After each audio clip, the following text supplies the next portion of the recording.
ఈరోజు దేవుని మాట నిర్గమకాండం 1వ అధ్యాయం 7వ వచనం. ఇశ్రాయేలీయులు బహుసంతానం గలవారై అభివృద్ధి పొంది విస్తరించి అత్యధికంగా ప్రబలిరి. వారున్న ప్రదేశము వారితో నిండి ఉండెను. ఇక్కడ ఇశ్రాయేలీయులు బహుసంతానం గలవారై అభివృద్ధి పొంది విస్తరించి అత్యధికంగా ప్రబలిరి అంట. వారున్న ప్రదేశం అంతా వారితో నిండిపోయింది. కనాన్ నుంచి కొద్దిమందిగా వచ్చారు. దేవుడు ఏం చేశాడు? కరువు సమయంలో అక్కడి నుండి ఇక్కడికి వచ్చారు.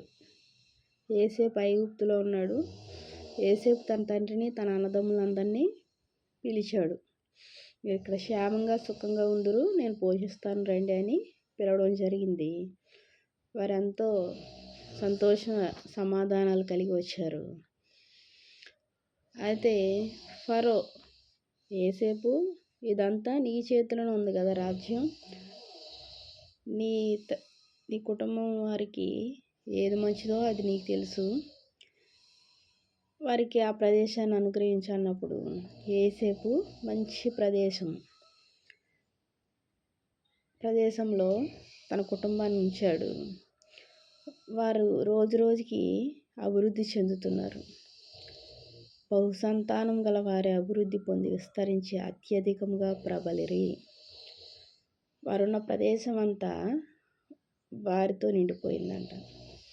ఒక్క సంతాన విషయంలోనే కాదు, అన్ని విషయాల్లోనూ వెండి, బంగారం, పశువులు, ఇంకా అన్నిటిలోనూ వారు వృద్ధి చెందారు.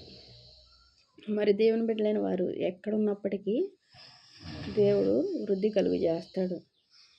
అమ్మో అక్కడికి వెళ్ళకూడదు, ఇక్కడికి వెళ్ళకూడదు, నీ ఉద్యోగ నిమిత్తమే కావచ్చు, దేవుడు మార్గాన్ని తేటపరిచినప్పుడు ఆ ప్రదేశానికి వెళ్ళాలి. వెళ్ళినప్పుడు వృద్ధిపరిచే దేవుడు. మరి యాకోబు తన కుమారులతో నేను రాను అనలేదు. దేవుడు వెళ్ళు అన్నాడు. కనాను ప్రాంతం నుంచి బయలుదేరి ఐగుప్తు ప్రాంతానికి వచ్చాడు. మరి మన జీవితాల్లో కూడా ఒక్కొక్కసారి వేరొక ప్రాంతానికి వెళ్ళవలసి ఉంటుంది. వెళ్ళాలి అన్నప్పుడు ఏం చేయాలి? వెళ్ళవలసిందే. ఇక్కడే ఉంటాం, ఇక్కడే కూర్చుంటాం అంటే కుదరదు. దేవుడు చెప్పినప్పుడు వెళ్ళాలి. దేవుని బిడ్డలు ఎక్కడున్నప్పటికీ దేవుని ఆత్మ తోడుగా ఉంటుంది. ఆయన మనతో నివసించే దేవుడుగా ఉన్నాడు. ఏ స్థలంలో ఉన్నప్పటికీ దేవుని బిడ్డలు వృద్ధి పొందుతూ ఉంటారు. దేవుని వందనాలు. ప్రార్థన చేసుకుందాం. మహాప్రేమగల తండ్రి, కృపగల నాయన, నీకు ఎన్నో వందనాలు, స్తోత్రాలయ. ఇశ్రాయేలు బహు సంతానం గలవారే తండ్రి, సమస్త విషయంలో వృద్ధి పొందారు ప్రభా. వారిని యందు భయభక్తులు కలిగి జీవించారు తండ్రి నాయన.